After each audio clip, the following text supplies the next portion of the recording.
Alhamdulillahilladzi hadana lihadza wa ma kunna linahtadiya laula an hadana Allah. Wassalatu wassalamu ala Rasulillah wa man tabi'a wa wala.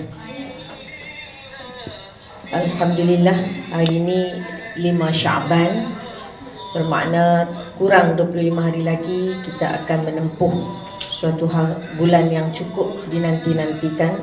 Allahumma barik lana fi Sya'ban wa ballighna Ramadan. Semoga Allah Subhanahu wa taala menyampaikan kita ke dalam bulan Ramadan. Seperti biasa, sebelum kita masuk ke dalam satu kursus yang panjang, kalau kita nak pergi kursus sampai 30 hari, kita dah kena siap beg dah ni. Kita bubuh sikit-sikit, letak beg kat situ sambil lalu teringat, slipper tak letak lagi, letak slipper. Teringat brus gigi nanti jangan lupa. Sama juga ni. Kita nak masuk ke bulan Ramadan, nak bersiap ni, dah kena letak dah sikit-sikit apa yang kita nak kena bawa nanti. Dan Alhamdulillah, insyaAllah pada hari ini, hari Jumaat yang penuh barakah 5 Sya'ban ini, kita nak berbicara tentang 4 darah. Siapakah darah yang menjala di tepi sungai ni? 4 darah ni popular betul. Congak-congak tengok, rupanya 4 darah ni Al-Quran dah sebut. Siapa 4 darah ni? Allah sebut dalam surah At-Tahrim ayat 10 hingga 12. Daraballahu masalan lilladzina kafaru imra'ata Nuhin wa imra'ata Lut kanata tahta 'abdayn min 'ibadina salihain fakhanatahuma falam yughniya 'anhuma min Allahi shay'a wa qila adkhulan nar ma'ad dakhilin. وضرب الله مثلا للذين آمنوا امرأة فرعون إذ قالت رب ابن لي عندك بيتا في الجنة ونجني من فرعون وعمله ونجني من القوم الظالمين ومريم ابنة عمران التي أحصنت فرجها فنفخنا فيه من روحنا وصدقت بكلمات ربها وكتبه وكانت من القانتين. Allah, sedapnya ayat ini. Ayat ini Allah sebut, sesungguhnya kami memberi perumpamaan. Ditanya oleh para sahabat, pernah Ibnu Abbas tanya kepada Umar bin Khattab, ayat ni tuju pada siapa ni?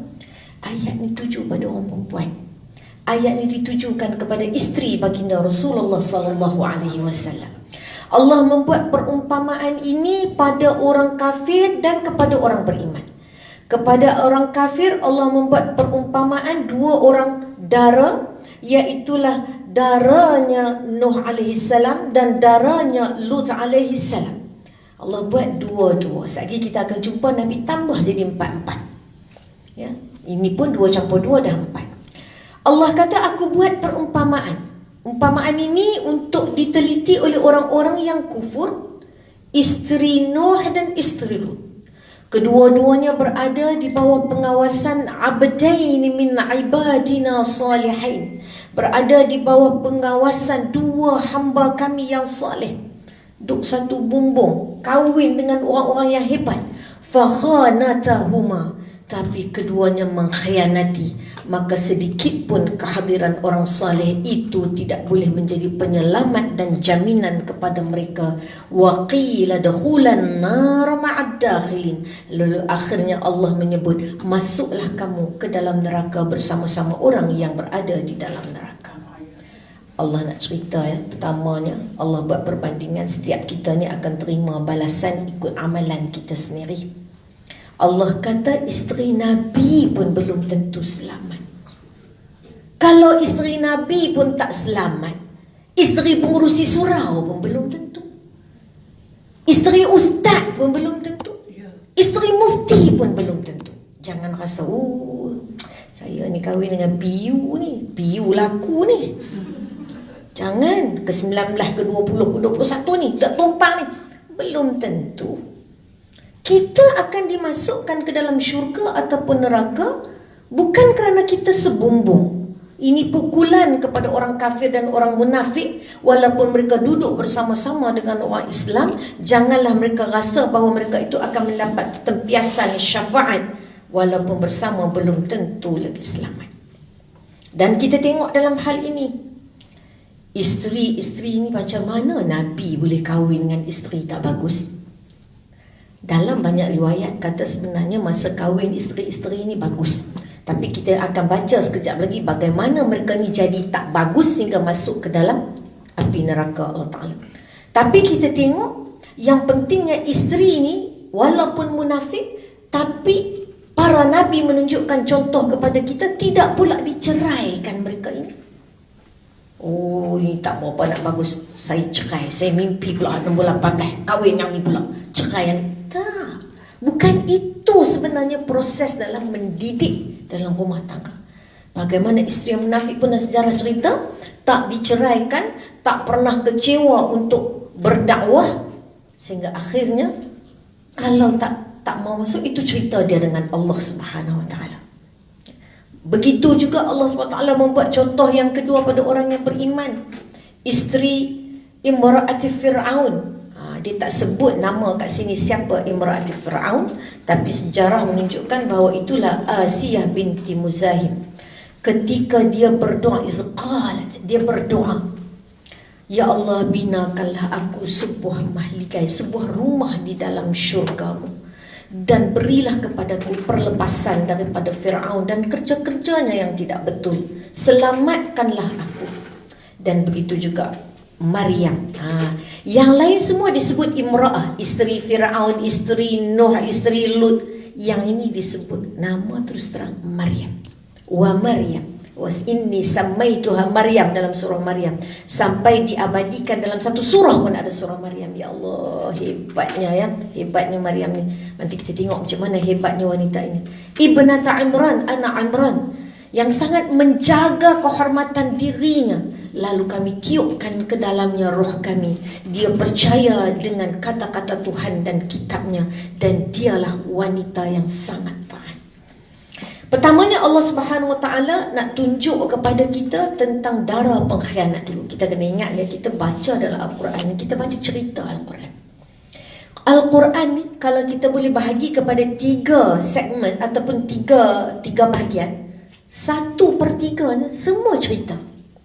Tapi dia bukan cerita dongeng, tidak juga cerita-cerita mitos. Kalau cerita badang tu cerita mitos lah, cerita dongeng tu cerita Cinderella. Tapi kapal Nabi Nuh ini bukan cerita mitos, tidak juga cerita legenda seperti Singapura dilanggar todak, tidak juga seperti Mahsuri ataupun Hang Nadim Hang Tuah atau cerita rakyat.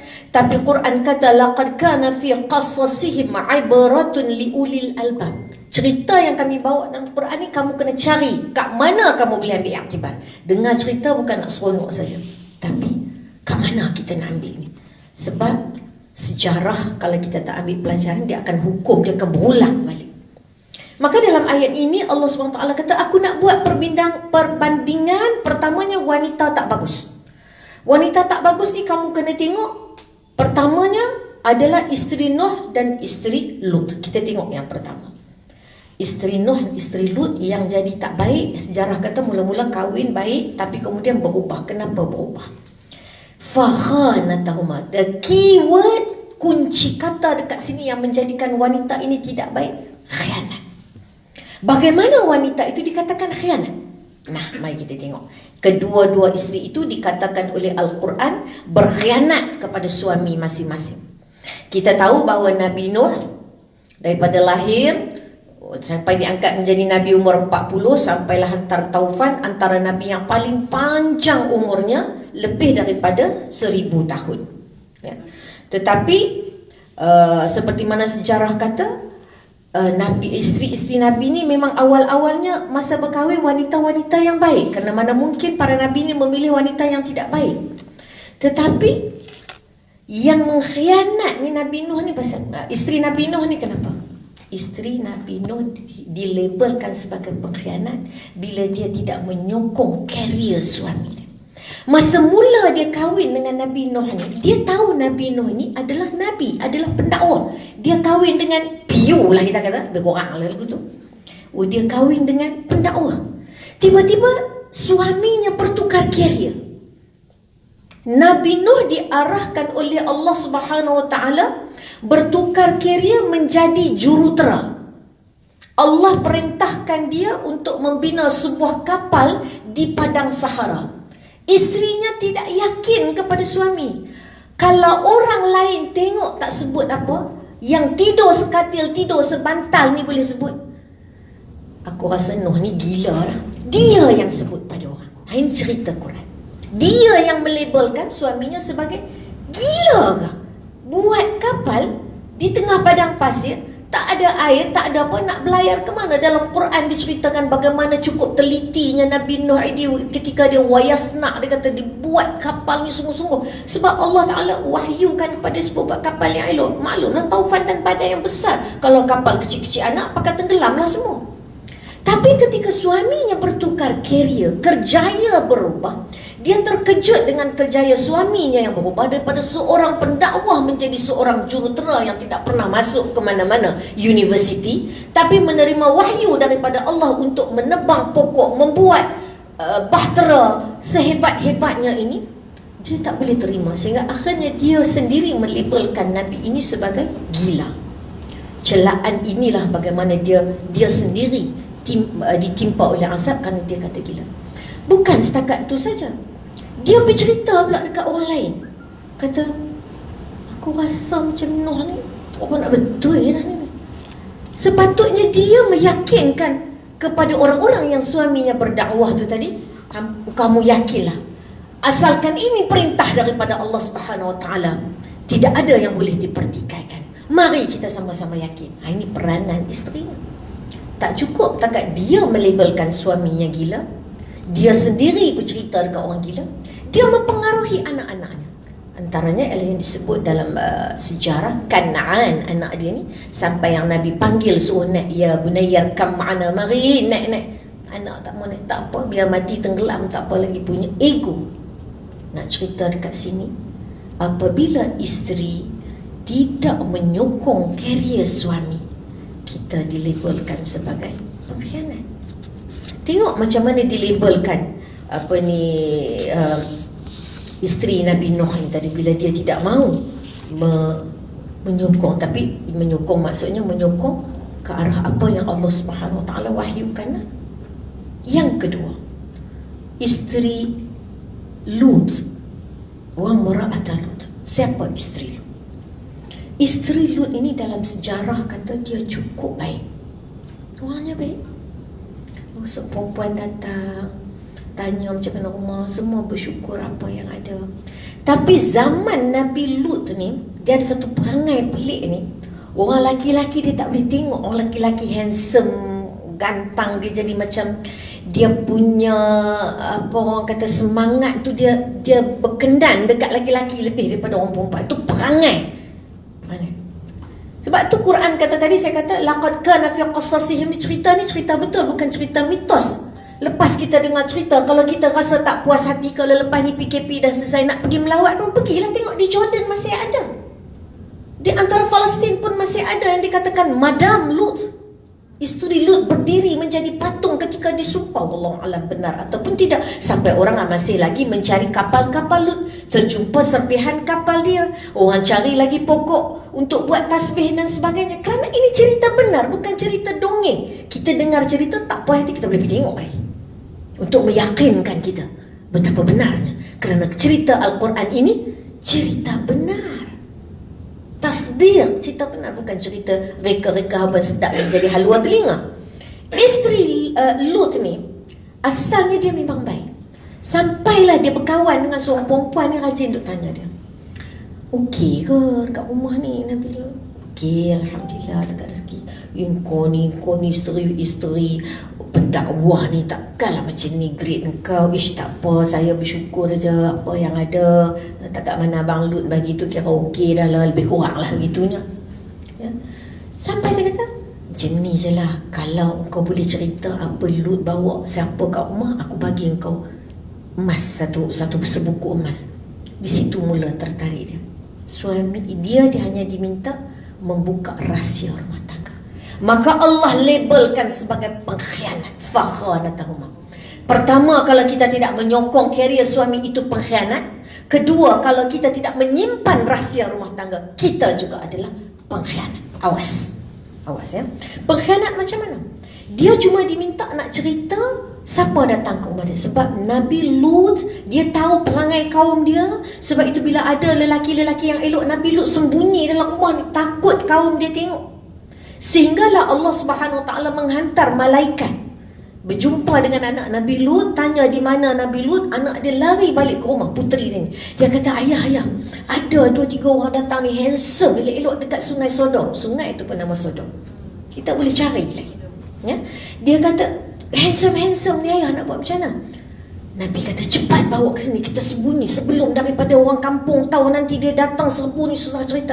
Sebab orang kampung ni dakwah lah macam mana pun, tapi belum lagi dia punya gelojak dalam jiwa nafsu buruk tu boleh dikawal. Ambil sembunyi. Isteri ni tengok, pergi cerita dekat orang. Ni pecah rahsia. Maknanya Allah kata fakhanata, khianat. Rahsia rumah tangga jangan khianat. Sebab tu Datuk T pesan dah, biarlah rahsia. Kena rahsia. Kita tak tahu. Sebab hadis Abu Sa'id Al-Khudri dia kata, inna min asyarran nas 'inda Allah manzilatan yaumal qiyamah ar-rajul yufdi ila al-mar'ati wa tufdi ilaiha summa yanshur sirraha. Seburuk-buruk manusia di sisi Allah di hari akhirat besok, lelaki yang bersama dengan isterinya di belakang, waktu bersama tutup pintu, tutup semua, tapi lepas daripada dia bersama dengan isteri dia, suami pun cerita, isteri pun cerita. Cerita macam mana? Saya tak tahulah. Sekarang ni saya tengok macam dengan ada satu trend. Kita kata kita nak buat tu, kita tutup semua. Duk isu, tak ada nak kata apa, tunjuk dah UPT. Apa UPT? Apa? Urine Pregnancy Test. Air kencing pun nak tunjuk ke orang ni. Tak sabar-sabar nak tunjuk air kencing ni. Tak pernah terjadi zaman-zaman dulu. Tak tahulah zaman kita lama-lama dulu kat Mekno, kalau kita mengandung pun mak pesan sembunyi dulu. Dah 6 bulan baru cerita. Tak cerita awal. Bukan apa mak. Kerana ni bukan pesan orang tua, Nabi pesan. Ista'inu ala qada'i hawaijikum bil kitman. Jaga diri kamu dengan pandai merahsiakan apa yang perlu kamu rahsia. Kerana apa? Di mata manusia itu ada ain. Hati-hati. Maksud tengok dah mengandung dah, bunting ni. Kadang-kadang kerana sebut itu yang jadi gugur, jadi semua. Bukan kita nak sebut, tapi ni hadis sebut. Orang tua-tua dulu dia tak tahu nak cerita hadis, dia tak hafal, tapi dia tahu, dia belajar kitab. Dia tak bagi cakap sampai umur dah perut dah nampak orang lain macam. Dah 6 bulan, 7 bulan dan baru nak lenggang perut, baru nak cerita. Ini tak ada apa-apa, tunjuk air kencing, siap. Keluar, tunjuk. Tak cukup air kencing, lagi satu apa benda saya pun tak tahu ni apa yang apa sound, ultrasound. Gambar tunjuk, bukan nampak rupa apa benda pun, tunjuk juga. Ya Allah, tak reti berahsia semualah kita ni. Nabi pesan rahsia. Sebab apa? Inna kullu zi ni'matin mahsud. Hadis Rasulullah SAW. Hati-hati. Kamu cerita, kamu rasa nikmat, tapi ada mahsud, ada dengki dan iri menyertai orang yang mendengar dan melihat. Sebab itu dia panggil ain. Ain tu apa? Mata. Mata tu apa? Mata melihat. Ar-Azmi dah bersana. Dari kerana mata. Tu hati-hati. Kerana mata tengok, dia tak kata apa-apa. Tambah-tambah orang kita tak mengaji. Dia kalau nak elak, bila dia sebut, dia sambung sekali dengan Barakallah, Alhamdulillah, dah mengandung dah, syukur pada Allah. Tak apa, ini tak. Oh ya kah? Ingat nak orang tua-tua dulu kalau dia tengok budak comel pun dia tak bagi sebut comel. Dia suruh kata apa? Allah bodohnya budak ni, Allah buruknya rupa. Dia tak nak sebab dia takut ain. Dia tak gerti nak cerita pada kita, tapi itulah yang sebenarnya ain. Dan Nabi kata, jangan ingat ain itu main-main. Ain itu perkara benar. Simpan rahsia. Saya ingat seorang sahabat. Nabi ada seorang sahabat. Sahabat ini diceritakan oleh Wabisah, ya. Dia minta fatwa, ya. Ada sahabat ni, dia memang orang kata putih Allah. Sekali dia dalam mandi, ramai-ramai laki-laki, bukan perempuan. Buka-buka baju. Ush! Oh, kebunya badan macam perempuan. Cerita benar ni, sahabat puji. Besok sahabat ni rebah. Nabi panggil, Nabi tanya, ada tak siapa-siapa bercakap apa-apa? Tak ada, ya Rasulullah. Ada. Ada siapa-siapa puji tak badan dia? Cara-cara ada lah semalam kami sebut, ush, kebunuh putih macam perempuan. Kami sebut macam tu lah semua. Ain kamu nak bunuh sahabat kamu kan? Ni syaitan dah merasuk dia. Sampai Nabi terpaksa ambil wuduk Nabi mandikan ke belakang. Repah sahabat ni. Orang kata buatan orang, bukan buatan orang. Ni buatan mulut manusia yang tidak reti berlapik bila bercakap. Ini beringat kita. Sebab tu kena belajar. Ya. Puji pun bukan sebarang puji. Kena pandai di mana nak cerita baik. Balik tadi, pasangan hidup isteri tak pandai simpan rahsia. Bila tak pandai simpan rahsia, dia cerita, dia pecah rahsia. Akhirnya orang ni datang, ketuk pintu Nabi Lut ni, nak tengok laki-laki ni, nak tengok. Sampai Lut kata apa dalam Quran, dia kata, kalau kamu nak ambil anak-anak perempuan aku, ambil lah, kahwinilah mereka, gaulilah mereka, tapi jangan usik laki-laki sama lagi. Tak juga. Akhirnya terjadilah apa yang terjadi, bahawa Allah SWT menghukum. Sampai hari ini kalau kita nak tengok pun kita tengok. Yang saya nak ceritakan kepada kita hari ini, yang kita nak berkongsi pada hari Jumaat hari ini, ialah bagaimana Allah Subhanahu Wa Taala mengiktibarkan bahawa orang yang tak pandai simpan rahsia ni akhirnya boleh dikatakan sebagai pengkhianat dan masuklah mereka ini ke dalam neraka. Dara yang ketiga Allah Subhanahu Wa Taala bagi contoh kepada Asiyah binti Muzahim yang duduk dalam istana yang hebat, kerajaan yang besar. Apa yang tidak ada? Fir'aun ketika itu adalah raja segala raja, sehingga dia rasa diri dia ni bukan raja, macam Tuhan dah. Kalau aku kata kau hidup, kau hidup. Kalau aku kata kau kena mati, aku bunuh kau. Aku yang menentukan nyawa. Sampai kepada taraf itu sehingga tidak percaya kepada Allah. Kita tahu kisah Asiyah binti Muzahim ini, bagaimana akhirnya dia beriman kepada Allah Subhanahu Wa Taala, tapi dalam diam. Dia tak boleh nak cakap apa. Dia nak lawan macam mana, dia kecil saja. Dia duduk dengan dikelilingi oleh segala kemewahan, tapi hatinya tidak bahagia. Kalau itulah kita dalam hari ini, tak seronok, kena buat apa? Minta cerai kan? Kalau nak minta cerai, dah lama dah Asiyah kata ba'on. Lebih kurang lah. Takut nak abang Fir'aun ni. Ba'on cik dah tak larat dah ni macam ni. Tak. Asiyah buat apa? Berdoa. Kunci dalam rumah tangga ni kena banyak berdoa pada Allah. Dia sentiasa berdoa. Dan hadaf berdoanya cukup jelas. Qala ibni li 'indaka baitan, ya Allah, aku hanya nak minta sebuah rumah dalam syurgamu saja ya Allah, dalam keimanan kepadamu saja ya Allah. Yang lain aku tak ada. Aku tidak ada kena mengena dengan perbuatan zalim Fir'aun ni, namun aku tidak mampu ya Allah. Siapalah aku nak melarang suami aku yang penuh dengan kekuasaan dia ni, tapi aku tak ikut serta ya Allah. Allah nak cerita bagaimana seorang wanita boleh menjadi wanita baik walaupun pasangannya mungkin tidak baik.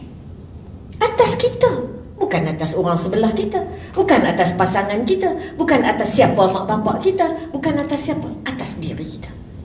Syurga atau neraka, pilihan di atas kita. Inilah dia ya, orang yang kita kata the real pejuang lah, berjuang dalam diri lah. Kita tidak pernah sejarah menceritakan dia minta cerai sampai habis Fir'aun mati, sampai Fir'aun tenggelam dalam air. Asiyah tetap menjadi isteri dia, tapi berdoa kepada Allah ni tak pernah. Sehingga Allah Subhanahu Wa Taala ambil doa Asiyah dijadikan sebagai sebahagian ayat Al-Quran, merakamkan doanya ini menjadi ayat Al-Quran yang cukup hebat pada wanita yang jelas di mana dia hadafnya, walaupun rumahnya itu bukanlah rumah yang menjanjikan kebahagiaan. Jangan kita silap. Dan dara yang keempat, satu-satunya wanita yang disebut dalam Al-Quran dengan nama penuhnya, iaitulah Maryam. Siapa Maryam ini?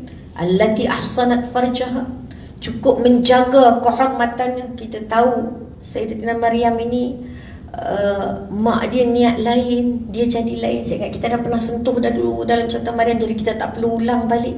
Tapi pendek ceritanya, cerita tentang wanita yang cukup menjaga kehormatan, tapi Allah uji dengan Allah meniupkan dalam dirinya melahirkan Nabi Isa AS. Kenapa ya? Sebab Allah nak buktikan bahawa Allah ini maha berkuasa. Makanya Allah mencipta manusia daripada tidak ada apa-apa. Allah mencipta Adam. Allah berkuasa mencipta manusia from nothing, from zero. Allah berkuasa mencipta manusia daripada seorang lelaki, maka terciptalah Hawa. Allah berkuasa mencipta manusia yang ada mak, ada bapa, itulah kita semua. Dan Allah berkuasa mencipta manusia tanpa bapa, itulah Nabi Isa. Maka komplitlah kehebatan, atau kita kata Allah Subhanahu Wa Taala sebagai pencipta segala-galanya. Wasaddaqat bi kalimati rabbiha, yang akhirnya dia ini kanat minal qanitin, dimasukkan di antara orang-orang yang taat. Ini cerita 4 darah yang bahaginya 2 darah baik, 2 darah tak baik. Satu hari Nabi duduk dengan para sahabat. Ini diceritakan oleh Dawud ibn al-Furat, an Ailba, an Akrimah, an Ibni Abbas. Ibn Abbas cerita. Duduk dengan Nabi, Nabi ambil kayu. Nabi garis di tanah. Satu. Nabi garis lagi. Nabi garis lagi. Nabi garis. Nabi tanya, "Atadruna ma haza?" Ni garis apa ni? Tahu tak? Tak tahu ya Rasulullah. Allah wa Rasuluhu a'lam. Garis apa ni ya Rasulullah? Kalau kamu nak tahu, inilah garis 4 darah. Ingat 4 darah tu baru ke? Lama dah Nabi sebut. Inilah garis 4 darah hebat di dunia. Afdalin nisa'i ahlil jannah. Manusia terbaik, wanita terbaik, 4 darah terbaik yang Allah sudah menjanjikan pada mereka ini dengan syurga. Allah, siapa dia ni ya Rasulullah? Sahabat tanya. Nabi kata, Khadijah binti Khuwailid, Fatimah binti Muhammad, Maryam binti Imran, wa Asiyah binti Muzahib imra'at Fir'aun. Ini dia wanita yang Allah SWT gariskan 4 darah terbaik: Khadijah Khuwailid, Fatimah Muhammad, Asiyah isteri Fir'aun, dan Maryam. Maka di samping ada 4 wanita yang baik, ada juga 4 darah yang menjadi contoh kepada kita tidak ikut, kerana mereka ini adalah darah-darah yang membawa kepada neraka. Siapa mereka ini? Isteri Nuh, isteri Lut, isteri Abu Lahab, iaitu Hindun, dan Herodia. Ini kita nak dengar cerita. Tadi kita dah cerita ada isteri Nuh, isteri Lut. Dua-dua ni, satu tidak menyokong karier suami, satu tidak menjaga rahsia rumah tangga. Yang ketiga ni isteri Abu Lahab ni laki bini sama aja laki bini. Yang Allah sampai Allah gambarkan dia ni suka pakai rantai, suka pakai peramai, dia akan pakai lahab ataupun kita kata kayu api. Sama naik dengan suami dia, nama Ummu Jamil, nama asal dia Hindun, sama naik. Dia kerja dia tak ada kerja lain, mengintai kat mana Nabi nak lalu, sanggup pergi kutip najis bagi orang susah. Ada rupanya orang yang buat kerja macam gini. Memang ada. Kalau dalam sejarah ada, maka ada lah juga. Dan yang ketiganya, yang keempatnya, Herodia. Herodia ni ialah seorang wanita yang diceritakan dalam banyak sejarah hadis juga. Dia ni seorang wanita yang sangat cantik, sehingga kan dia berkenan kepada bapa saudara dia sendiri, Herodes, iaitulah seorang pemimpin Palestin. Ketika itu zaman Nabi Yahya alaihissalam. Zaman Nabi Yahya. Dan daripada dulu, perkahwinan lelaki-lelaki tak boleh, perempuan-perempuan tak boleh, dan yang ada silaturahim, iaitulah antara bapa saudara dengan anak saudara pun tak boleh. Tapi Herodia ni dia tak boleh, dia tak berkenan dengan orang lain, bapa saudara dia pun tak berkenan dengan orang lain. Akhirnya dengan daringnya mereka mengisytiharkan mereka nak kahwin. Maka Yahya sebagai nabi yang diutus oleh Allah Subhanahu Wa Taala membawa pengajian-pengajian wahyu menentang dan turun berdakwah, bercerita kepada orang, kita harus menentang perkahwinan yang terlarang ini. Herodia dah marah. Yahya ni tak ada kerja lain kah? Banyak lagi benda nak dakwah yang kacau aku sangat apa dia. Maka dia simpan dendam dalam hati dia. Orang perempuan ni jangan kalau dia dendam. Inna kaidakunna azim, Quran kata. Orang perempuan kalau akalnya panjang, akalnya dahsyat. Maka dia pergi goda Herodes ni. Herodes sampai dah tergoda, akhirnya Herodes kata, kau ni nak apa Herodia? Dia kata, adik nak satu je. Nak apa? Satu je, lain tak mau. Janji boleh bagi tak? Janji. Sungguh. Janji boleh bagi tak, nak lain? Janganlah minta bulan bintang, tak. Nak minta yang senang je. Nak minta apa? Nak minta kepala Yahya. Allah. Tak mau yang lain. Nak kepala Yahya. Kenapa? Nak itu je, teringin nak kepala Yahya macam. Maka akhirnya Herodes mengutuskan kepada semua orang untuk memburu Yahya. Maka terbunuhlah Nabi Yahya dengan kepalanya dipenggal, dihidangkan kepada seorang wanita yang bernama Herodes. Kerana apa? Kerana memuaskan hatinya yang geram ni tadi. Tunjuk 4 darah jahat, 4 darah baik. Nah, kita belajar tentang 4 darah ni kenapa sebenarnya? Apa sebenarnya yang kita nak cerita? Kalau kita tengok ayat ni, ayat yang menceritakan tentang daraballahu masalah ni, ayat ini diceritakan di penghujung suratul Tahrim. Yang mana kita kena baca awal suratul Tahrim. Ayat ini ada kaitan dengan ayat sebelumnya. Balik buat kerja rumah sikit, nanti kita baca-baca suratul Tahrim. Dia ada kaitan. Kenapa Allah Subhanahu Wa Taala membuat perbandingan, membuat sampel ini kepada isteri-isteri Nabi? Bila ditanya Ibnu Abbas, ditanya pada sahabat, ayat ni pada siapa sebenarnya? Pada isteri Nabi. Kenapa? Sebab ada cerita sebelum tu.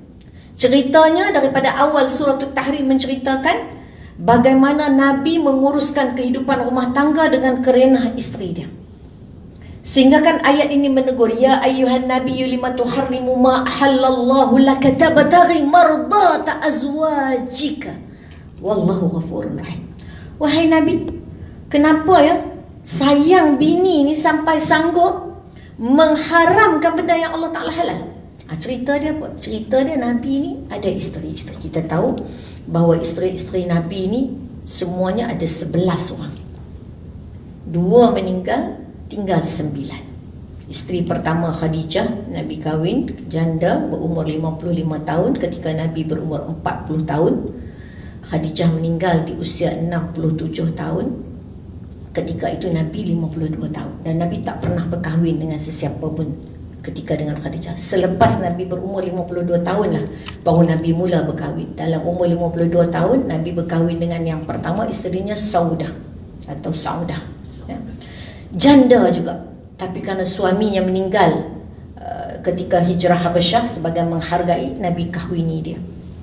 Kemudian Nabi kahwini dengan Aisyah, anak gadis berumur 9 tahun, yang mana Aisyah duduk dengan Nabi 9 tahun 5 bulan saja. Lepas itu Nabi wafat. Dan Saudah telah menghadiahkan gilirannya kepada Aisyah. Baginda juga berkahwin dengan Hafsah binti Umar, anak kepada Umar Al-Khattab, yang juga janda. Baginda juga berkahwin dengan Zainab Khuzaimah, janda sepupu Nabi, tapi meninggal dulu sebelum baginda wafat. Baginda berkahwin dengan Ummu Salamah, yang suaminya mati di perang Uhud. Baginda berkahwin dengan Zainab binti Jahshin, janda kepada anak angkat Nabi, sebagai membuktikan bahawa antara anak angkat dan bapa angkat tidak ada hubungan, angkat sahaja, ya. Tapi dicerai kerana darjah dan tidak kufur. Baginda berkahwin dengan Juwairiyah Al-Haris, anak ketua Bani Mustaliq. Dia sendiri pergi nak tebus diri dia. Dia tengok semua orang pergi tebus diri, dia tak ada harta, tapi dia bijak. Dia pergi, dia kata, ya Rasulullah, aku ingin menebus diri aku. Nabi buang Nabi punya serban, Nabi campak. Masa tu Aisyah dah nampak dah, sahih Nabi dah kahwin dengan dia ni, mesti kita bekas. Kenapa Nabi campak serban Nabi? Ternyata baginda berkahwin. Kenapa? Nak selamat Bani Mustaliq. Bila dia kahwin, semua Bani Mustaliq Islam. This is politik, perlu untuk dakwah, ya. Baginda berkahwin dengan Ramlah ataupun Ummu Habibah, yang mana mahar paling tinggi sebanyak 500 dinar. Baginda berkahwin dengan Safiyah, iaitulah daripada Yahudi Bani Nadir. Dan baginda berkahwin dengan Maimunah Al-Haris. Maknanya pada 11, 2 meninggal, 9 ni dia dah pakatan dia sendiri. Dia ada grouping dia. Ini yang Allah tegur dalam ayat ini. Pada suatu hari diceritakan Nabi minum madu di rumah Zainab Jahsy. Aisyah nampak dah, oh ini giliran Kak Nam lah, Kak Absah lah kan. Kak Absah ni giliran Kak Nam. Kita pakat saat-saat lagi, kalau abang balik kita kata mulut busuk tu. Nah, pakat kita ada doa. Kata mulut busuk. Nabi kata suka mulut busuk. Kau kata semua ni. Kau kata adik pun kata, adik kata semua. Kita kata ada doa. Nabi balik pun kan ada madu ni wangi. Nabi tak suka orang tegur benda-benda busuk. Aisyah, busuknya. Apa makan apa ni? Makan macam kita kata petai lah, makan petai kan, maghafir ni bau tak, Nabi kata tak makan lah. Pergi dekat Hafsah pula, ish, makan apa ni, bau busuk ni? Betul kot, Nabi kata 2 orang dah berbau dah. Nabi kata, aku haramkan madu kat atas diri aku selepas ni. Ni yang Allah tegur. Sayang bini sampai madu yang halal pun sanggup haram. Ingat, jangan sampai kita go overboard macam mana sekalipun. Ini nak tegur, ya Allah SWT menegur kehidupan. Ada riwayat yang menceritakan bahawa asal turun ayat ini ialah sebab Nabi pergi ke rumah Hafsah, giliran Hafsah. Tapi Hafsah tak ada rumah ketika tu. Nabi pergi bersama dengan Maria Al-Qibtiyah. Ya, Maria ini adalah seorang dayang yang dihadiahkan oleh Raja Mesir. Kalau kita berkesempatan pergi ke Mesir, kita boleh pergi tengok ada satu dia kata macam dengan kanisah tergantung Al-Mu'allaqah ni. Kanisah ni kita kata apa? Gereja tergantung. Ya, sebab mereka ni masih lagi keturunan ahli kitab. Jadi dihantar, Nabi jadikan sebagai dayang. Bila Nabi duduk di situ, Hafsah tak balik lagi. Nabi duduklah bergaul dengan Maria, sebab Maria melahirkan Ibrahim, seorang putera kepada baginda. Balik-balik, kacau, mengamuk sakal lah. Balik-balik tengok, lebih kurang lah kita kata nak pergi faham. Pasal apa abang bawa dia rumah cik? Ni giliran cik ni, pasal apa abang bawa dia? Marah sungguh-sungguh sampai merajuk. Nabi pun pujuk Hafsah, pujuk, tak mau juga dengar pujuk, merajuk sungguh-sungguh hati ni. Akhirnya nak ambil hati Hafsah. Nabi kata tak apalah, lepas daripada ni aku haramkan diriku untuk bergaul dengan Maria. Sampai macam tu nak pujuk isteri. Hati-hati kakak-kakak, jangan sampai kita mendesak suami kita, merajuk ni sampai suami kita boleh buat benda-benda yang tak sewajarnya dia buat. Merajuk ni sampai tak apalah abang tak balik dah rumah mak lepas ni. Hati-hati. Ya, hati-hati, lebih kurang begitulah. Tapi tak berlaku lah masyarakat kita ni. Sampaikan Nabi ni merajuk, ini Quran tegur. Qad faradallahu lakum tahillata aymanikum, maka Allah Subhanahu wa taala memerintahkan supaya kamu mengkafarahkan sumpah kamu. Sumpah ni, riwayat pertama kata sumpah tak nak makan lagi madu, riwayat kedua mengatakan sumpah tidak akan menggauli isteri yang halal demi mencari redha.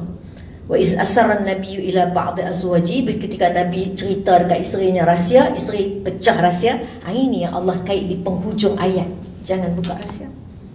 Nabi, bila Nabi kata saya tak akan minum madu, abang tak mau minum madu dah lepas daripada ni, lebih kuranglah nak pergi faham ni, tapi janganlah cerita pada orang lain. Akhirnya dia cerita, tengok semalam Nabi datang giliran kita, lepas tu sebab dapat dengan kita, Nabi tak mau lagi makan madu tau.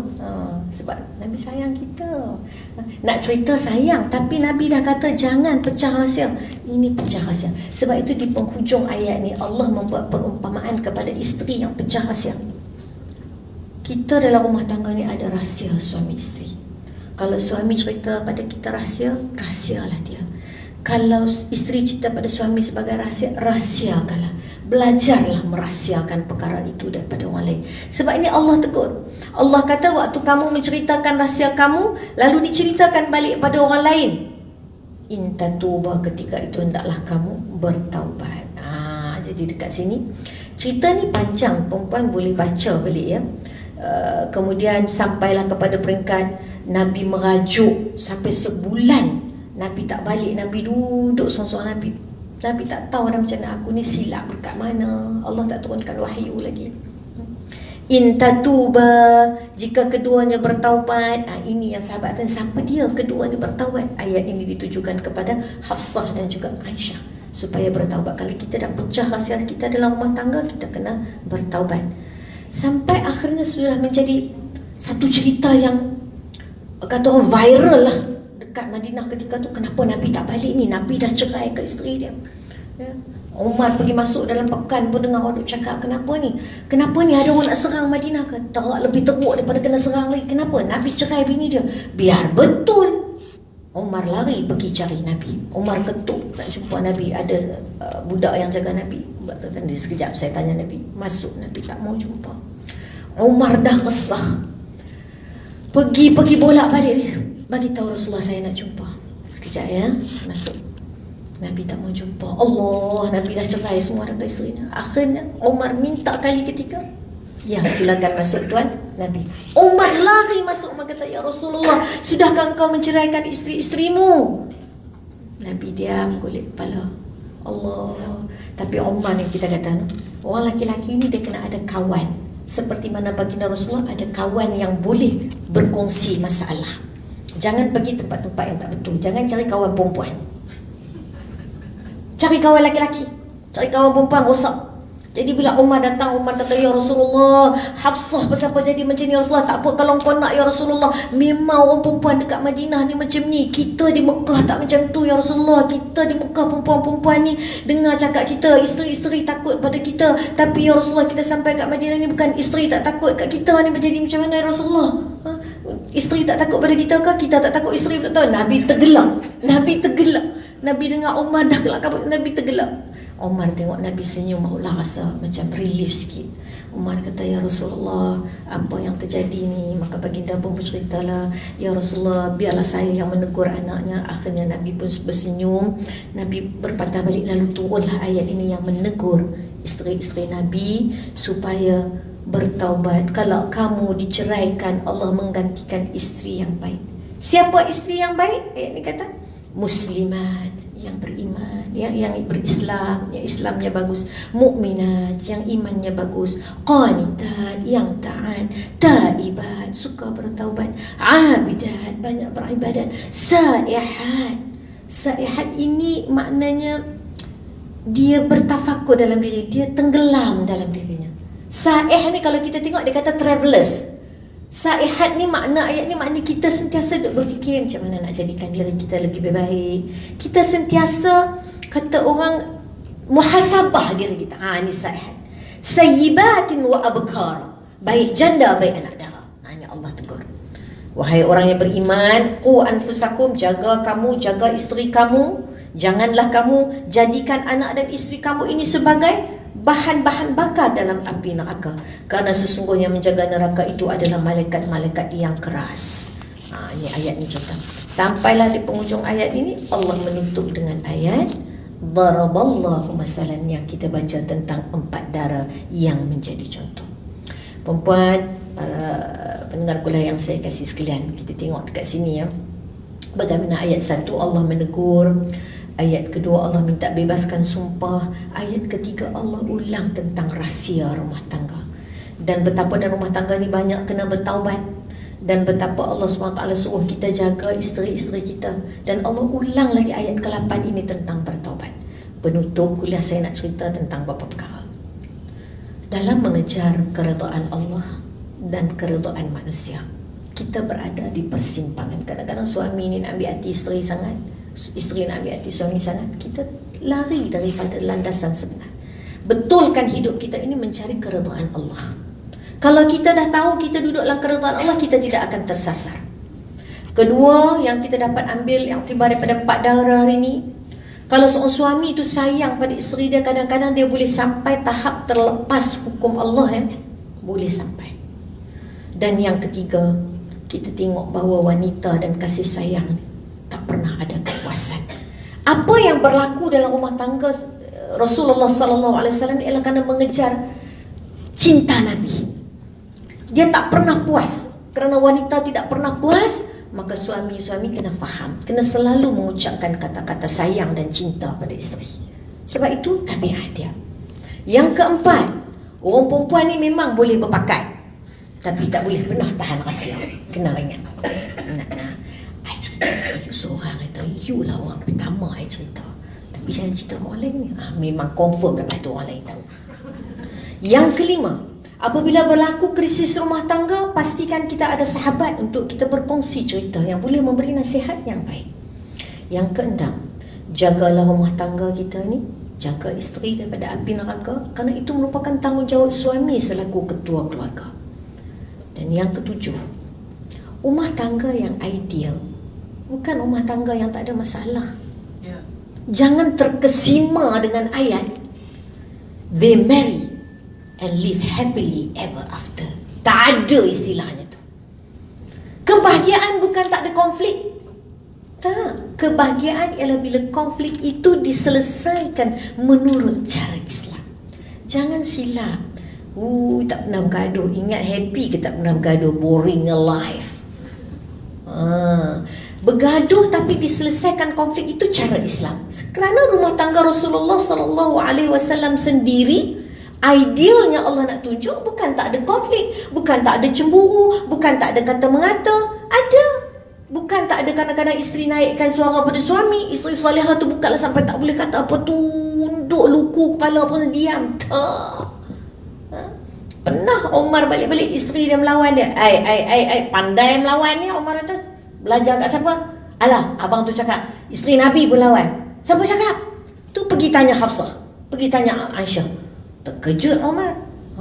Orang kata nak buat macam mana lah, duduk dalam kumpulan takwa, takut bini tu orang kan. Bukan orang kata bukan takut bini, tapi bini tak takut dia. Bukan dia takut bini tak takut dia. Kenapa pandai melawan ni? Alah, dia kata Aisyah tu pun pandai. Dia pergi tanya. Kadang-kadang Aisyah merajuk, Aisyah biasa pecahkan pinggan yang Sofia hantar makanan saja. Bapak ambil terlepas, Allah pecahlah. Nabi kata ni pinggan tak piah ni, saya nak bagi balik. Macam mana ni, pasal apa bagi pecah? Dah jatuh sendiri saja. Nabi pun tahu. Nabi beli pinggan bawa balik ganti. Kadang-kadang saja sebut mari dah si pendek tu. Kata kat siapa tu Nabi kata? Si pendek. Jangan tu Nabi kata. Ayat tu kalau bubuh dalam sungai keruh. Nabi kata. Sebut si pendek. Ada maknanya rumah tangga bahagia bukanlah rumah tangga yang tak ada krisis, tapi rumah tangga yang krisisnya itu diselesaikan dengan cara yang baik mengikut susul galur Islam. Jadi Allah SWT memukakan perbandingan kepada kita. Dan ingatlah, doa adalah penawar dalam semua arti kata, ya. Dan kita ni dah mungkin insya-Allah akan sampai 15 Syaban yang selalu disebut sebagai nisfu Syaban, iaitulah pada hari diangkatnya segala buku catatan kita selama setahun untuk penggantian buku baru. Kita kalau buku baru ni biarlah muka depan comel sikit, jadi buka pun sedap tengok. Janganlah muka depan pun dah tak comel. Sebab itu digalakkan untuk kita membanyakkan amalan sebelum daripada 15 Syaban. Dan jangan lupalah untuk membaca doa. Doa ini bukan saja doa untuk sedih, doa dalam segala hal ni kena baca. Mungkin kita boleh tulis, kita gantung, kita boleh tulis, kita letak dekat sejadah, banyak-banyak kali baca, lama-lama kita boleh hafal.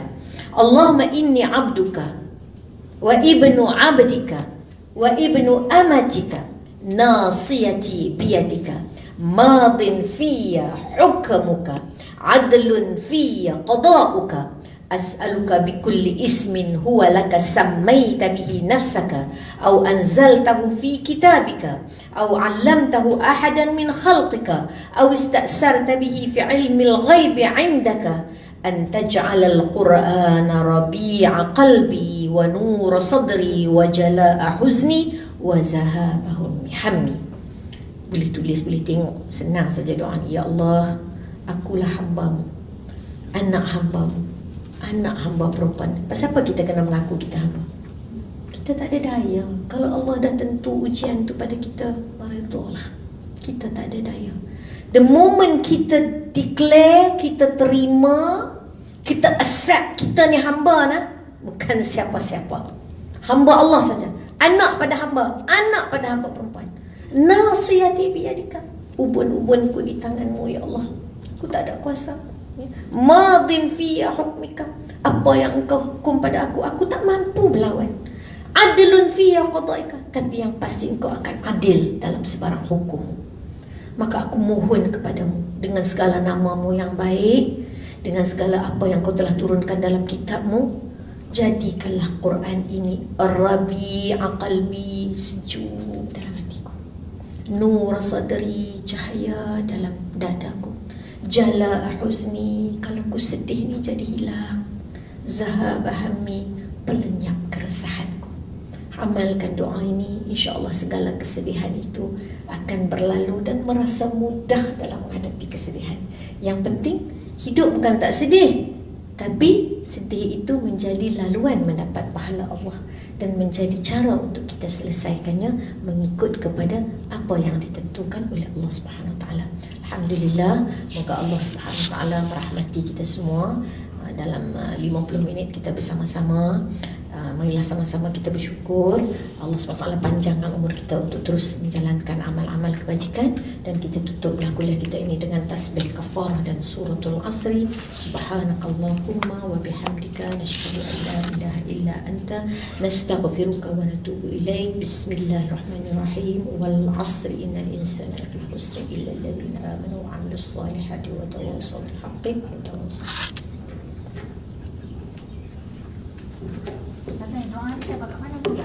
Doa ni boleh ambil